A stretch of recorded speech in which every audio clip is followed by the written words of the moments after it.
ang mga unang balita sa umagang ito.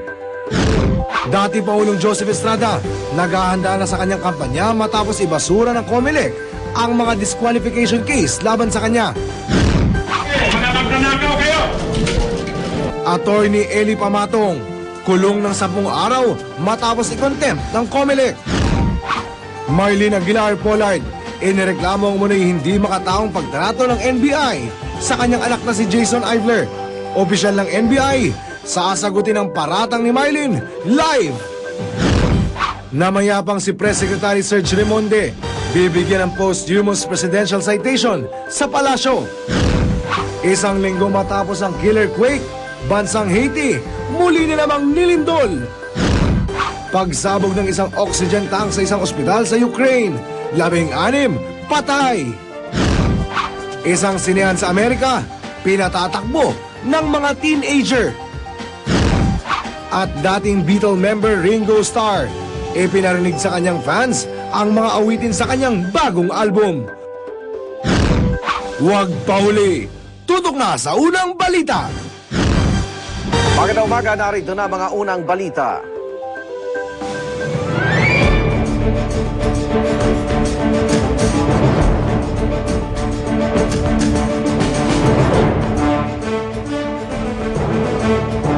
Dating Pangulong Joseph Estrada, naghahanda na para sa pagsimula ng campaign period sa Pebrero.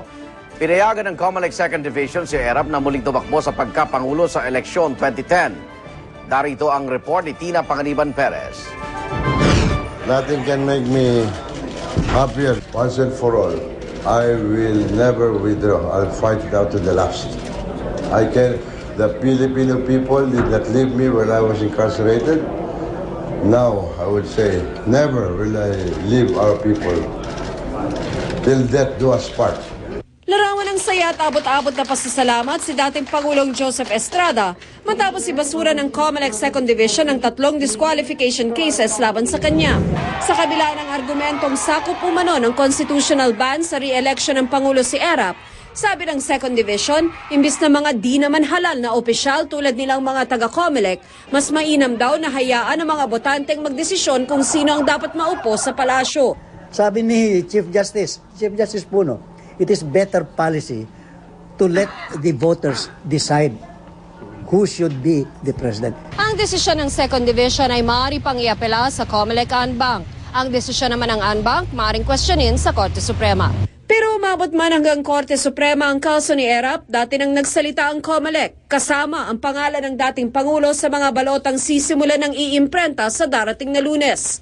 Bumaba ang desisyon ng COMELEC 2nd Division, eksaktong 9 na taon mula nang lisanin ni Erap ang Malacanang sa gitna ng People Power 2. At ngayon, handang-handa na raw si Erap na muling umalagwa sa pangangampanya. Tiyak din daw ng dating Pangulo, makakamit niyang muli ang mahigit 6 na milyong botong lamang sa kanyang mga katunggali tulad ng kanyang tambak kay Jose de Venecia Jr. noong 1998 presidential elections. Kaya naman kahit pumapangatlo lang kina Senator Noynoy Aquino at Senator Manny Villar sa pinakahuling survey ng SWS, kumpiyansa si Erap na makakahabol siya kapag itinodo na raw niya ang kanyang mga political ad at kampanya. Para sa unang balita, Tina Panganiban Perez reporting. Samantala, ibinasura na rin ng COMELEC 2nd Division ang disqualification case laban kay Pangulong Arroyo na inihain ni Attorney Eli Pamatong. Ayon kay COMELEC Commissioner Nicodemo Ferrer, walang batas na nagbabawal sa isang Pangulo na kumandidato sa mas mababang posisyon pagkatapos ng kanyang termino. Pero hindi pa pinal ang desisyong ito ng 2nd Division dahil pwede pa itong iapela sa COMELEC en banc o kaya'y dalhin sa Korte Suprema.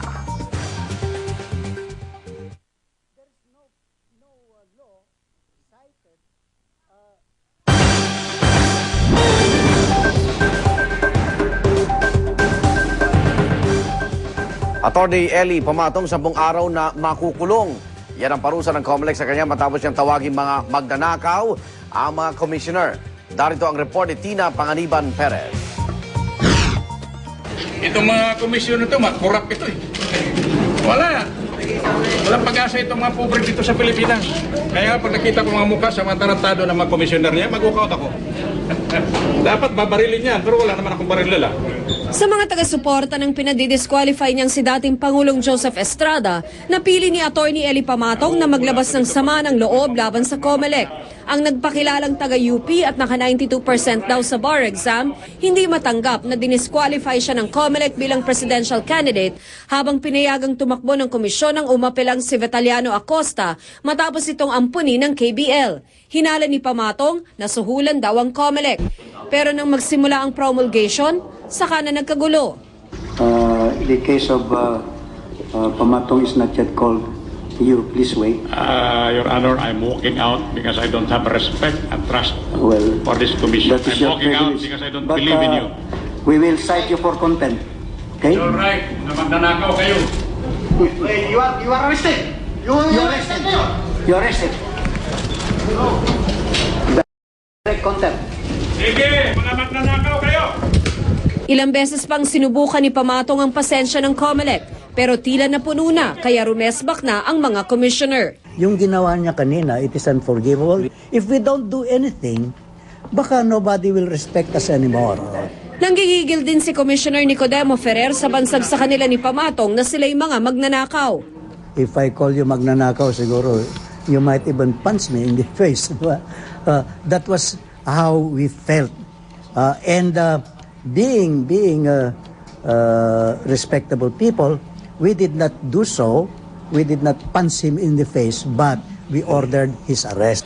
Sa session hall ng COMELEC, pansamantalang idinitini si Pamatong habang hinihintay ang written order ng 2nd Division. Pero paglabas ng kautusan, agad siyang pinosasan. Dinala sa Manila City Jail at isinailalim sa fingerprinting. 10 araw makukulong si Pamatong matapos siyang i-contempt ng mga commissioner ng COMELEC. Pagmumultahin din siya ng 200 piso. Wala itong apela. Para sa unang balita, Tina Panganiban Perez reporting.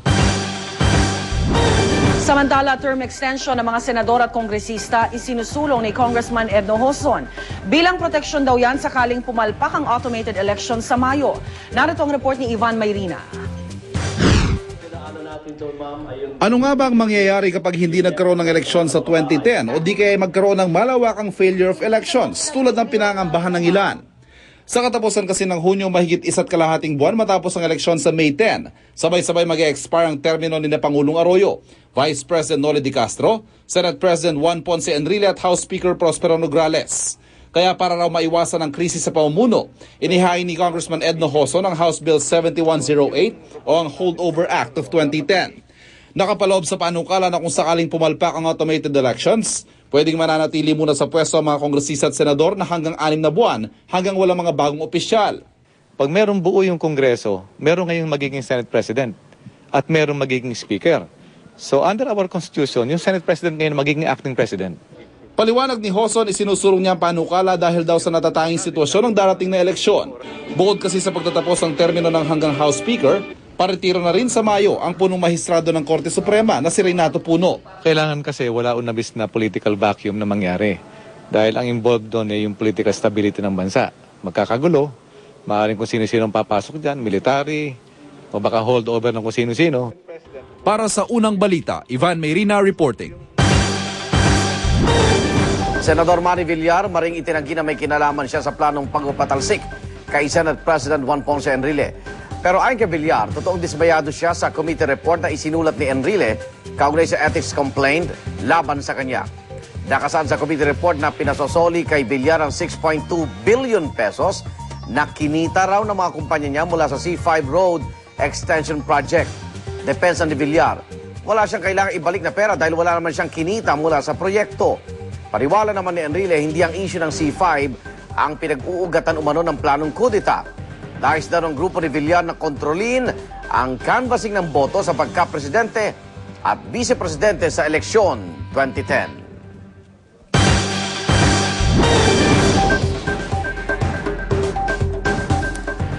Marlene Aguilar-Pollard, inireklamo ang anya hindi makataong pagtrato ng NBI sa kanyang anak na si Jason Ivler. Kasabay nito muling iginit ni Marlene na hindi niya alam na nagtatago sa kanilang bahay si Jason. Narito ang report ni Emil Sumangil.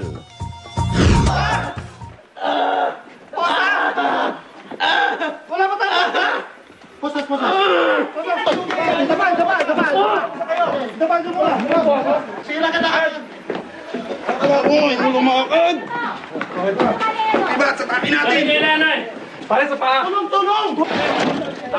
Halos makalika na raw ang lupa ng bitbitin.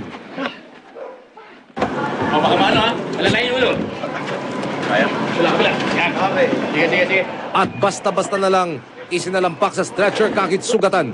Yan ang himutok ni Marlene Aguilar Pollard saan niya ay malahayot daw ng pagtrato ng mga operatiba ng NBI sa kanyang sugatang anak na si Jason Ivler matapos nila itong makasagupa noong Lunes. One of the NBI agents put a gun to his head and kicked him in the stomach.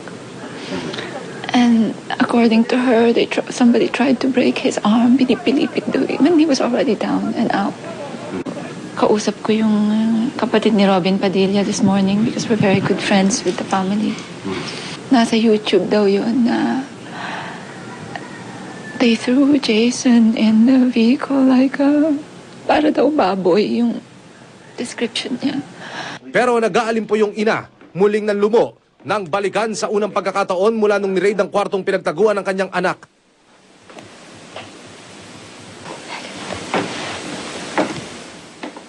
Pero malinaw ang paninindigan ni Marlene, hindi raw niya itinago sa kanilang bahay si Jason. Ni anino nito, hindi raw niya nakita bago ang nangyaring sagupaan. Ang alam daw niya, tumitigil sa kanyang mga kaibigan si Ivler. The house is big. It's a huge house. It's almost 1,000 square meters. Pero nang isagawa raw ang raid, wala na raw duda sa isip ni Marlene na lalaban hanggang katapusan ng kanyang anak. Kahit tanungin niyo po yung mga nasa Air Force or Marine, baliw ka lang pagpapasok ka ng US Ranger kasi they are considered the best. Ang tatalo lang po sa US Ranger is Delta Force. Pag nag-Delta Force ka, kailangan galing ka muna sa US Ranger. At pag nag-Delta Force ka, wala ka ng identity nun eh. Gayunman sa kanyang puso, alam daw ni Marlene na mabuting bata si Jason na minsay sumabak na rin sa showbiz sa sikat noong teen-oriented show na TGIS. Para sa Unang Balita, Emil Sumangil, reporting. Pigil pa rin po sa pagsasalita ang singer na si Freddie Aguilar kaugnay sa sinapit ng kanyang pamangkin si Jason Ivler. Sa isang text message, sinabi ni Freddie na wala pa siyang masasabi sa ngayon. Kailangan daw niyang malaman ang mga tunay na nangyari bago siya magsalita. Gayunman dalangin niya na mali ang katarungan. At para sa panig ng NBI, makakausap natin live sa studio si Roland Argabioso, Chief ng Field Operations Division ng Intelligence Service ng NBI. Ginong Argabioso, good morning po. Magandang umaga po. Okay, napanood niyo po yung panayam kay Marlene. Una po, yung reaction niyo sa sinasabi na hindi raw po naging makatao. Nakita naman po sa video na talagang, kahit may sugat, lumalaban eh. Paano po ang naging reaction ng NBI? Siguro po ang sinasabing hindi makatarungan dito, yung pagpatay kay Ibarle Jr., kay Ponce, at saka yung pag-spray niya ng M16 rifle doon sa mga operatiba ng NBI. At kung makikita po sa video, dinala po namin agad siya sa pinakamalapit na ospital. Halos mauna po siyang dalhin sa ospital kesa doon sa dalawang operatiba namin at tinamaan niya ng bala. At yung sinasabi niya na hindi naman siguro kayo basta na lang lumusob sa bahay nila di ba? Kumbaga, yung sinasabi niyang hindi niya alam nandun sa bahay niya itong kanyang anak, mali yun sa kwento ng informante ninyo, di ba? Malinaw po sa informante namin, sa magandang pagkakataon po ay willing na po siyang mag-execute ng affidavit. Malapit po sa pamilya yung aming informante at papatunayan niya po na talagang alam ni Marlene na nandun ang kanyang anak. Na bago kayo nagpunta dyan sa raid na yan, 3 linggo na kinanlong niya itong kanyang anak. Opo, masailan po ang pamunuan ng NBI dyan at bago po kami pumasok sa isang bahay, sinisigurado po namin na nandun po ang aming huhulihin. Okay, may napansin lang kami noon, dun sa video, parang ang pinabubuksan nyo yung kanan, tama ho ba? Pero si Jason pala nasa kaliwa, tama ho ba yun? Ang nangyari po kasi dyan, palipat-lipat siya ng rooms, no? Okay. At sa kasamaang palad po ay 4 lamang yung inalaw ni Marlene Aguilar na pumasok. Nabuksan, Kaya nagkaproblema po yung operatiba ng NBI dyan. Tuloy-tuloy na ho ba yung mga patong-patong na kasong isasampa kay Jason? Inihahanda na po ng pamunuan ng NBI yung mga kasong idadagdag pa laban kay Ivler Aguilar. Okay, ito yung pinapakita natin video, ito yung mahalaga kasi sinasabi niya, parang tinatadyakan pa, may tutok na baril, kahit sugatan na. Pero nakikita natin, parang kinokontrol lang siya ng ating mga otoridad, di ba ho? Tama po yun. At sa katunayan po, kahit may 2 tama na siya ng bala, ay nakipagbuno pa po siya doon sa isang operatiba natin ng NBI. At kahit po nasa ospital siya at may nakakabit na mga kung ano-ano doon sa kanyang katawan, ay pinagtatatanggal niya po. Kaya po naobliga rin kami na iposes siya sa loob ng ospital. Okay. Ayon po sa mga doktor sa QMMC, pwede na raw ilipat na ospital si Jason Ivler. So, ano decision din dito ng NBI? Saan niyo po siya dadalhin pag fully recovered na po siya dyan sa ospital? Pinag-aaralan po na ilipat siya pansamantala sa pinakamalapit na ospital sa NBI upang hindi po mahirapan yung kanyang seguridad. Nakausap ko po si Ginong Ebarle Sr. at sinabi niya meron din siya impormasyon na nagkanong ito kay Freddy Aguilar. Kasama ho ba sa kakasuhan din ang sikat na singer na si Freddy Aguilar? Natanggap po namin yung mga impormasyon na yan at sa ngayon po ay pinag-uralan na ng mga investigador namin yung nasabing impormasyon. Yung stepfather ho, may mga ebidensya na rin na alam niyang nandun din po si Jason?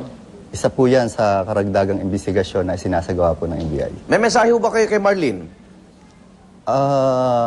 Siguro po, tignan natin yung mga biktima ng kanyang anak at sabihin niya at timbangin niya kung ano po yung sinasabi niyang makatarungan. Siguro po, i-evaluate natin yung pagkamatay ni Ibarle Jr., ni Yusek Ponce, at yung iba pa pong biktima ng kanyang anak. Maraming salamat po. Good morning po. Maraming salamat po. Roland Agabioso po, Chief ng Field Operations Division ng Intelligence Service ng National Bureau of Investigation o NBI. Samantala, seguridad sa Quirino Memorial Medical Center kung saan nakakonfine si Jason Ivler, nananatiling mahigpit. May live report si Oscar Oida. Oscar? Yes, Rhea, kakakausap lang natin dun sa ilan sa mga nagbabantay dito sa QMMC at kinumpirma nila na hanggang sa mga sandaling ito ay nanatiling nasa loob ng intensive care unit si Jason Ivler. Pupwede na sanang ilipat sa isang pribadong silid si Jason. Kaya lang ayon sa mga doktor ng QMMC, nilagnat si Ivler kahapon. Na-impeksyon din daw ang sugat nito sa likod, kaya kinailangang linisin. Pero bukod dyan, wala na namang ibang iniinda si Ivler. Masusi naman ang security inspection na isinasagawa ng mga ahente ng NBI Violence Against Women and Children Division. Ito'y para tiyakin na walang may pupuslit sa loob. Hindi pa pinapayagan ng mga bisita ni Ivler na makausap siya dahil limitado raw ang galaw sa loob ng ospital. Samantala, lumapit na sa US Embassy si Mylene Aguilar Pollard para matulungan ang anak na isang American citizen. Sa sulat naman ng embahada sa QMMC, sinabi nilang nais nilang malaman ang medical condition ni Jason. Okay, Rhea, sa buong magdamag ay naging mahigpit ang pagbabantay, partikular dito sa may entrada ng QMMC kung saan makikita nga na may mga ilang kagawad ng NBI at ng pulis na nagbabantay sa lugar. At sa mga sandaling ito ay nasa loob pa nga ng ICU si Jason Ivler at ang pinakahuli umanong bisita ay isang pinsan bandang alas 11 kagabi. Matapos noon sa buong magdamag ay wala naman tayong namataang naging bisita si Ivler. Kung magkakaroon daw ng bisita, hindi ito papayagan sa loob ng ICU. Sa halip ay meron naman daw viewing room kung saan makikita si Ivler. Rhea? Maraming salamat, Oscar Oida, nag-ulat live mula sa Quirino Memorial Medical Center. Sa ibang balita, bansang Haiti muling niyanig ng lindol, 8 araw matapos ng killer quake. Sa pagkakataong ito, 6.1 magnitude naman ang naitalang lakas ng lindol. Yan na pong ituturing na pinakamalakas na aftershock ng unang lindol, dahilan upang marami ang magpanik. Hindi naman tiyak kung nagdulot ng pinsala o may nasaktan sa panibagong pagyanig. Isang may edad na babae naman ang na-rescue isang linggo matapos ang malakas na lindol sa Haiti. Nakuha po ang 69 anyos na babae sa ilalim ng gumuhong simbahan. Nagdarasal daw ang babae ng mga rescuer pero natagpuan siyang dehydrated na. May body rin siya sa binti at nawala sa pwesto ang buto niya sa balakang. Samantala, pinamamadali na po ng NDCC ang pagkukumpuni sa mga tubo ng tubig bilang paghahanda na rin yan sa epekto ng El Nino. At kaugnay niyan, makakausap natin live dito sa studio sina MWSS Administrator Diosdado Jose Aliado at Maynilad President Rogelio Singson. Administrator Aliado at Ginoong Singson, good morning po sa inyo. Good morning. Unahin po natin para kay Administrator Aliado, ano-ano na po ang paghahandang ginagawa ng MWSS para sa El Nino? Sa aming pinanggalingang meeting sa NDCC, kami ay nagbigay ng commitment mula sa MWSS na sisimulan namin ang 24 hours and 7 days a week na paglulunsad ng repair nitong mga leaks. At ito ay aming kinumit na tatapusin namin sa loob ng 60 days. Marami ho ba? Malawak ho ba itong problemang to, yung mga leakage ng mga tubo? Okay, dalawa kasi yung tinatawag nating concession area na Metro Manila, yung east at yung west. Doon sa portion ng east na naka-assign ito sa sa Manila Water, medyo bumaba na yung kanilang mga problema sa leak. Ang nagtutuunan ng pansin ngayon ay yun sa Maynilad. At natutuwa naman kami na may kooperasyon mula sa aming concessionaire na Maynilad na full support sila sa aming programa na bawasan na nga itong mga leaks dahil ito ay malaking problema lalo na ngayon na meron ngang tinatayang may El Nino event na sinasabi. Kaya nagpapasalamat kami sa tulong ng Maynilad. Alright, Ginoong Singson, sa panig nyo naman ho, ano ho ang paghahandang ginagawa ho natin, mga contingency measures sa paparating pong El Nino? Ang nangyari po kasi ngayon, nagkaroon ng moratorium sa pag-aayos ng mga tubo, no? Because of the holidays, we were not allowed, hindi kami pinayagan na mag-repair magmula noong December 10 hanggang, if I'm not mistaken, January 5, no? So talagang naipunan ng mga kailangan ayusin. So nakiusap kami kagabi kay Secretary Gonzales kung pwede naman kami ang bigyan ng moratorium in terms of yung mga licensing. Kasi medyo mahaba din yung proseso para kami makapaghukay at makapag-repair. Hihingi ka ng barangay clearance, pupunta ka sa engineer's office kung LG yung involved at kung hindi naman sa DPWH, no? So ang pakiusap namin sa NDCC tulungan kami at bigyan kami ng 6-day moratorium, gagawin namin yung repair at saka kami magsasubmit ng mga permit requirements, no? Hindi yung bago ka makapag-repair dadaan ka muna sa mahabang proseso. So we think, as we committed to Administrator Aliado and Secretary Gonzales, bigyan kami ng 60-day moratorium from licensing and permitting para maayos namin yung mga tubo. Alright, may nakarating pong report sa amin na kasabwat daw ho ang mga barangay captain sa illegal na pagsusupply ng tubig. Meron nga kaming inaabutang ganon, no? Yung mga nagkakariton o yung mga nagde-deliver ng mga pabalde-balde sa mga depressed communities. But we're trying to address that, no? And sabi nga namin, hamak na mas mura yung tubig pagka nakakonekta sa amin kaysa dito sa mga pabalde-baldeng binibili nila. At isa pa, maaasahan nila na yung tubig na dinedeliver ng Maynilad ay may inom. Totoo ba ito? 50% daw yung illegal na sinusupply ng tubig? Ganong kalaki ho? Well, hindi naman siguro ganon. Siguro ang estimate namin out of the 100% na nawawala, no? 30% noon nasa mga illegal at 70% dahil sa mga lumang tubo na nagpuputukan. Ang pagkaputok naman ng tubo is the result of improved service, no? Tinaasan namin yung pressure, kaya talagang yung mga lumang tubo nagkaroon ng mga problema. Alright, Administrator Aliado, paano ho makakatulong ang publiko para ho sa pagtitipid ng tubig sa pagdating ho ng El Nino? Maganda yung sinabi mo, Rhea. Kasi kami sa MWSS, bukod dito sa pag-aayos ng mga tubong may problema, marami din kaming ibang inisyatiba. Kami maghahanda ng mga water tankers kung kailangan, mobile treatment plant, Meron kami mga standby deep wells na aming i-activate ngayon. Ngunit kahit anuman ang gawin ng MWSS, kung wala naman katumbas na pagtitipid mula sa taong bayan, wala rin, magiging walang bisa din yung aming ginagawa sa MWSS. Kaya naman, maglulunsad din kami ng information campaign. Lalabas kami sa Trimedia para magbigay ng mga alalahinin sa mga consumers ng tubig patungkol sa pagtitipid sa tubig. Yes. Bukod pa diyan, aasahan nila sa susunod na buwan sa kanilang mga water bill, nakakabit na yung aming mga leaflets tungkol dun sa mga specific na pwede nilang gawin para sa pagtitipid. Alright. Ngayon, akin na rin, kukunin na rin ang opportunity na to na ibigay sa inyo, sa inyong mga tagapanood, ang hotline ng MWSS. Ayan ho, sige ho. 88-2BIG, 88-244.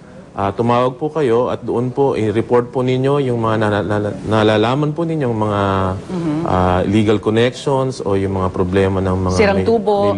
Oo, tama, yung mga sirang tubo, at aaksyonan po namin yan within 24 hours po. Sa panig naman po ng Maynilad, ano po nga pwede nating tawagang numero? Yeah, we have a 24-hour hotline, 1626. 1626. Yan po ang pwede niyong tawagan to report leaks, illegal connections, at kung may problema kayo sa serbisyo ng Maynilad. Alright, maraming salamat po MWSS Administrator Diosdado Jose Aliado at Maynilad President Rogelio Singson. Magandang umaga po sa inyo. Pagsabog rin sa oxygen tank sa isang ospital sa Ukraine, 16 ang patay. At bagong bukas sa sinehan sa Kansas sa Amerika, puro mga teenager ang nagpapatakbo. Huwag pa huli, tutok lang sa unang balita.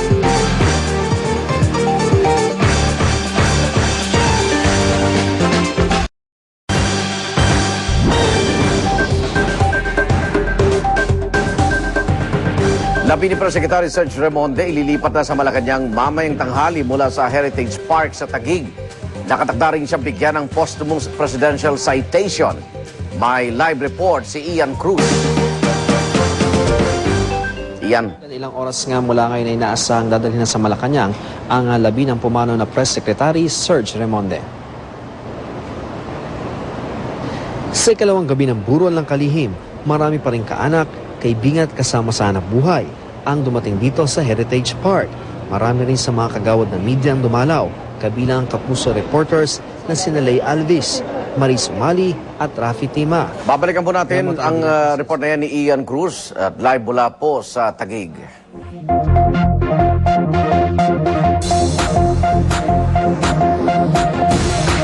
Oxygen tank sumabog sa loob ng isang ospital sa Ukraine. Mahigit 20 ang natabunan ng guho, pero 16 na labi pa lamang ang narecover. Nangyari po ang pagsabog sa intensive care unit ng ospital. 3 palapag ng ospital ang gumuho dahil sa pagsabog ng oxygen tank. Lalaki na maril sa isang bahay sa Virginia County sa Amerika, tinutugis pa rin ng mga pulis. 8 tao ang napatay ng gunman na si Christopher Spade. Binaril din nito ang helicopter na sinasakyan ng mga pulis na humahabol sa kanya. Nakaligtas naman ang mga pulis na sakay ng bumagsak na chopper. Truck sinalpok ng isang tren sa Brunswick, Germany. 14 ang sugatan sa aksidente. Kabilang narito ang driver ng tren at ng truck. Tumawid daw ng riles ang delivery truck para mag-shortcut papunta sa pabrikang destinasyon nito. Nakaladkad pa ang truck matapos itong mabangga ng dumaang tren. Pansamantala munang isinara ang riles matapos ang aksidente. Prince William ng Britanya enjoy sa kanyang pagbisita sa bansang Australia. Biro nga ng 27 anyos na prinsipe, nagbabalak daw siyang bumili ng bahay sa Australia at doon na tumira. Ikinatuwa ni Prince William ang kanyang pagdalaw sa isang youth center para manood ng isang hip-hop performance. Bumisita rin siya sa isang military base at nakipag-practice ng pamamaril sa mga sundalo. Bukod dyan, nakiparty din po si Prince William sa isang engrandeng barbecue feast na inihanda para sa kanya. Bago dumalaw ng Australia, nanggaling muna ang prinsipe sa New Zealand. Sa ating balitang pangkalusugan, H1N1 flu vaccination points itinayo sa mga subway station sa Mexico City. Daan-daang residente ang pumila sa 26 na istasyon para magpabakuna. Hinihikayat ng pamahalaan ng publiko na magpabakuna, lalo na ang mga may edad, bata at mga may sakit tulad ng hika at diabetes. Umaabot sa 1,000 residente ang kayang bakunahan sa bawat istasyon araw-araw. Target ng gobyerno na makapagpabakuna ng 24 na milyong Mexicano pagdating ng Marso.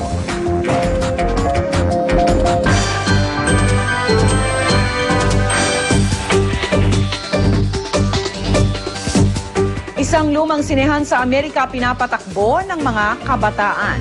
Mula po sa ticket counter hanggang sa nagbebenta ng popcorn, pati nga ang operator ng rolyo ng film. Lahat sila pawang mga teenager.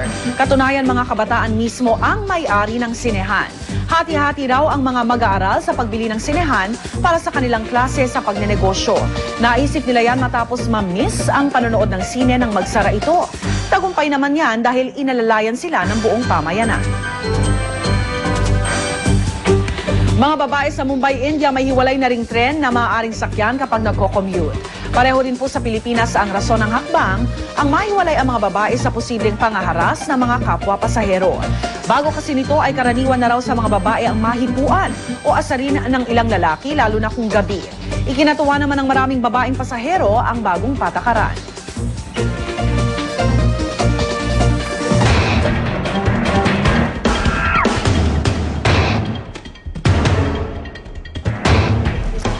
Isa pang Pilipino ang natagpuang patay ng rescue team sa Haiti.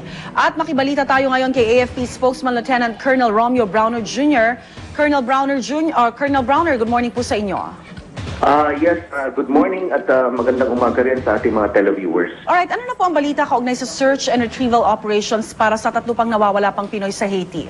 Sinasabi niyo po...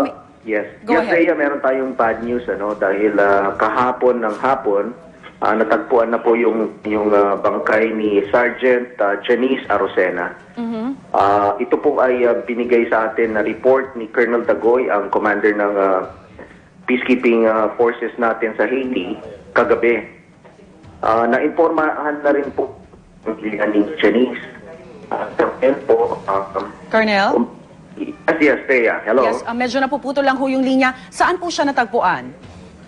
Natagpuan po siya sa Christopher Hotel. Okay, Christopher Hotel din po. Alright, Yes. na-inform na ho yung kanyang mga kamag-anakan? Yes, tama yan, Rhea. Na-inform na po natin yung kamag-anak niya kagabi. Once we learned of the recovery, ay kaagad-agad po natin ininformahan yung mga kapamilya po niya. So 2 Pinoy na lang po ang hinahanap natin, no, Colonel? Yes, 2 na lang, Rhea. Ito po yung mga OFWs na nasrap dito sa Caribbean Supermarket. Kamusta naman po yung mga Pinoy na nakaligtas na nasa Haiti po ngayon? Yung kanilang pagkain, supply ho ng tubig? Well, ang ginagawa po ng ating Philippine contingent doon ay sinishare po nila yung pagkain nila at mga tubig dito sa mga Pilipino na OFW dito. But we are also, all together with the DFA, ay gumagawa po tayo ng mga paraan upang mabigyan po sila ng basic needs nila, pagkain, tubig, mga gamot, and so on. So nakaalalay naman po yung mga taong gobyerno natin sa kanila kasi may mga nababalitaan ho tayo na talagang minsan yung kung saan ho sila tumutuloy, hinaharangan na nila dahil sa lantad nga ho yung mga pagnanakaw doon. Yes, tama yun. Kaya nga rin yung mga sundalo po natin sa Haiti ay tumutulong sa pagbigay ng seguridad dito sa ating mga Pilipino. Alright, Lieutenant Colonel Browner, maraming salamat po at magandang umaga po sa inyo. Thank you, Rhea, and good morning din. AFP spokesman Lieutenant Colonel Romeo Browner Jr.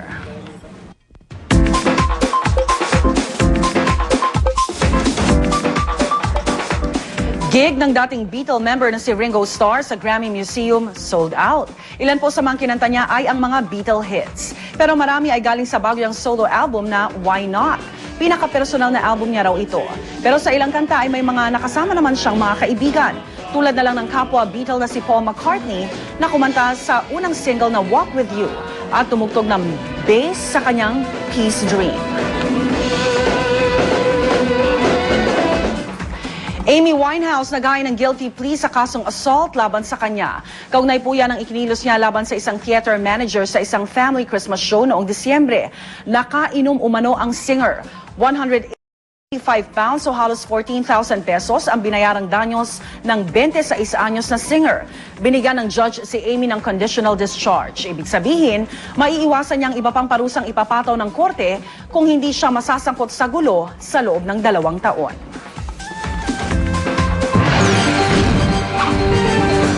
At ang hirit namin mamaya, Consumer and Oil Price Watch, humihirit ng dagdag rollback mula sa mga oil company. At aktual na pagkuha ng mga perlas sa Japan, silipin. Samantala, puntahan po natin si Igan.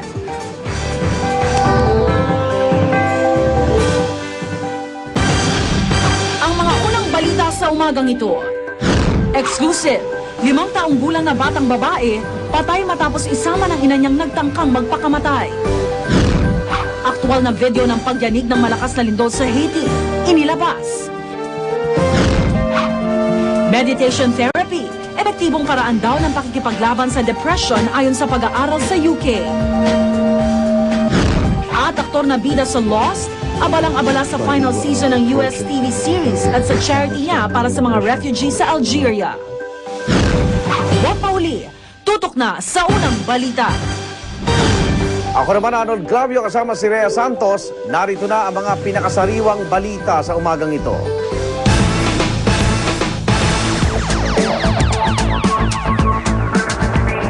Kapapasok lang na balita, isang security agency sa Davao City sinalakay, nasamsam sa raid ang ilang armas.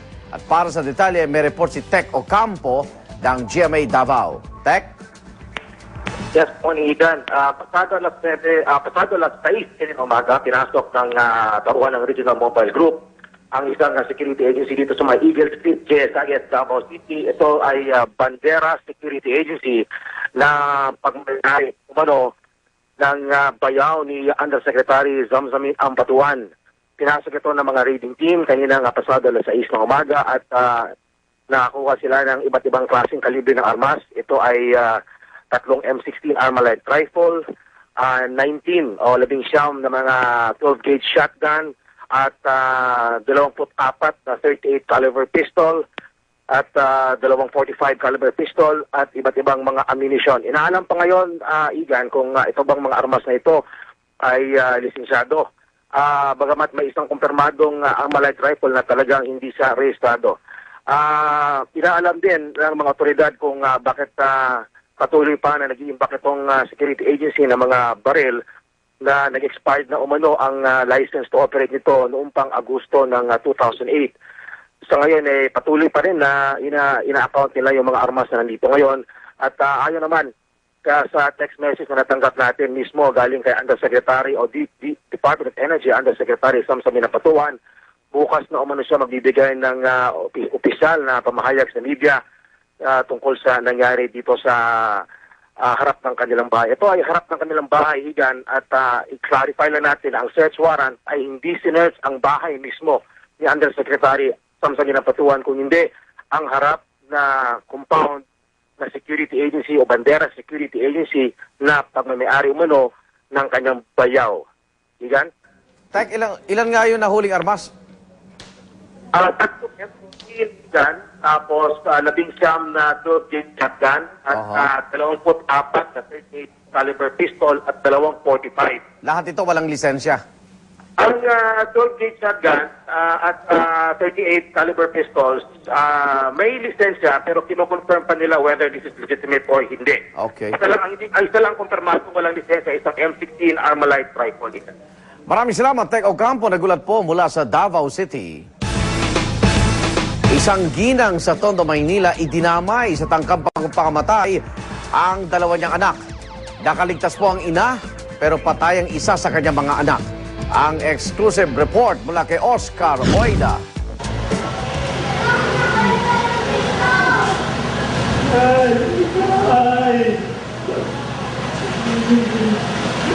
Ganun na lang ang hinigpis ni Alex Sabila nang makita niya ang bangkay ng kanyang 5 taong gulang na anak na si Kakay.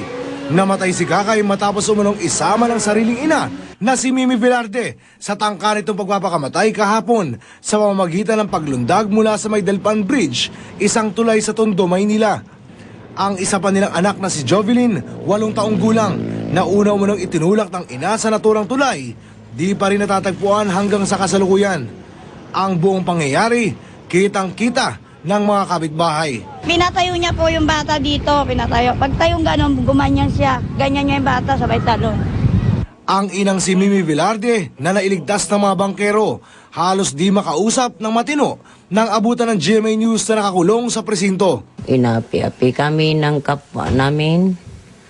Ang serma ng basi ko, porgit mahirap ako ng buhay, hindi niya ako tinulungan. Ito po masasabi ko sa inyo, kahit ako patayin sa masamang gawain, hindi ko gagawin dahil mahal ko ang Panginoon. Maging ang asawa niya, di malaman kung bakit nito nagawang magpakamatay at naisipan pang isama ang kanilang mga anak. Hindi ko rin po masabi sa inyo kung anong nangyari dyan, hindi ko may paliwanag sa inyo. Pero kung ang mga pulis ang tatanungin, posibleng matinding depresyon, bunsod ng kahirapan ang maaari umanong tumula kay Velarde para isama sa pagpapakamatay ang kanyang mga anak. Parang dala ng kahirapan kasi pag kinakausap naman, okay naman yung mga sagot niya. Tama naman lahat ng mga sinasagot niya sa amin. Maayos siya nasasagot. Hindi mo masasabing may sira ang ulo niya eh. Yung talagang kaya gano'n lang siyang kumilos kasi masakit ang katawan niya dahil pagkakalaglag niya sa ilong. Sa ngayon, walang magawang amang si Sabila kundi manalangin na makikita pa niyang buhay ang 8 taong gulang na anak na si Jovelyn. Panganay ko po, di pa nakikita. Sana naman matulungan ninyo ako.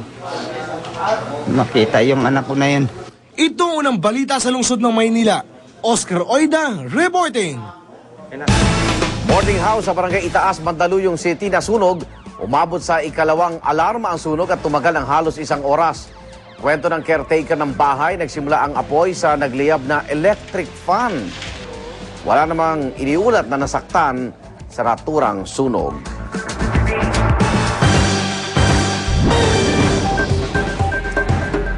National Bureau of Investigation maring itinanggi ang paratang ni Marlene Aguilar Pollard na hindi makatao ang pagtrato sa kanyang anak na si Jason Ivler. Sa panayam ng unang balita kay Rolando Argabioso, Chief ng Field Operations Division ng Intelligence Service ng NBI, sinabi niyang inuna pa nilang dalhin sa ospital si Ivler kaysa sa mga tauhan nilang tinamaan din sa engkwentro. Kinailangan lamang daw nilang gamitan ng puwersa si Ivler dahil patuloy siyang pumapalag kahit may sugat na.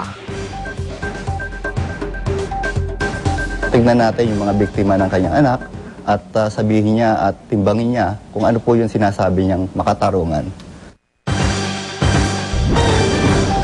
Pagsasakay sa mga sirang tubo ng tubig, lalo pang pinaigting ng MWSS at Maynilad.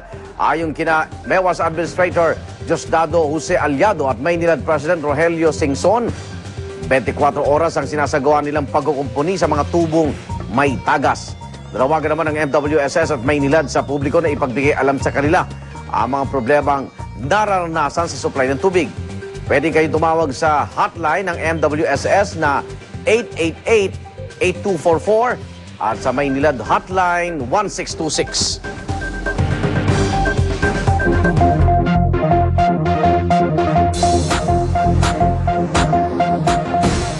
Video ng aktwal na lindol sa Haiti inilabas sa isang news channel sa Europa. Kuhang-kuha rito ang takbuhan ng mga nagpapanik na tao nang mag-umpisa ang magnitude 7 earthquake. Nakunan din po ang mga gumuhong gusali at mga gumagalaw na sasakyan sa kalsada. Mahigit 200,000 ang nasawi sa lindol sa Haiti. Floating hospital ng US Navy dumaong na sa Port-au-Prince, Haiti. Yan ay para raw tumulong sa paggamot ng mga nasugatan sa paglindol sa lungsod. Sakay ng barko ang mahigit 500 medical staff na mula sa Amerika at sa 30 iba pang bansa.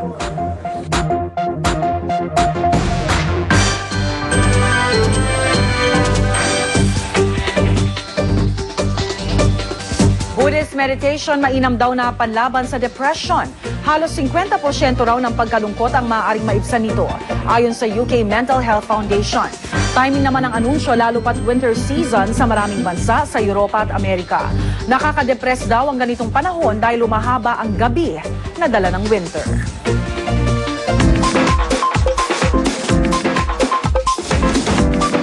Promotional photo ng huling season ng Lost.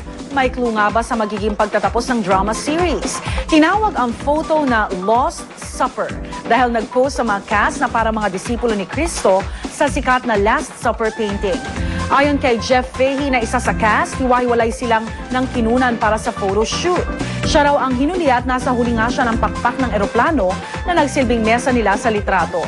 Di niya tiniyak kung may kinalaman nito sa kwento ng Season 6 ng Lost. Pero tiyak raw na huli ito, walang spin-off, walang sequel at walang pelikula. Para makatanggap ng mga pinakabagong balita via text, type lang ang GMA News Space On at isend sa 4627. At yan po ang mga unang balita sa umagang ito. Para pa rin sa mga nagbabagang balita, tumutok lamang dito sa GMA. Mula sa tahanan ng katotohanan, ako po si Rhea Santos. At kung may balita, i-report sa GMA News sa text ang balita, space, message, space. Ang inyong pangalan at address, ipadala sa 4627 sa ngalan ng bumubuo ng GMA News and Public Affairs ang ipila ng serbisyong totoo. Mga igan, ako naman Arnold Gravio. Ito ang unang balita.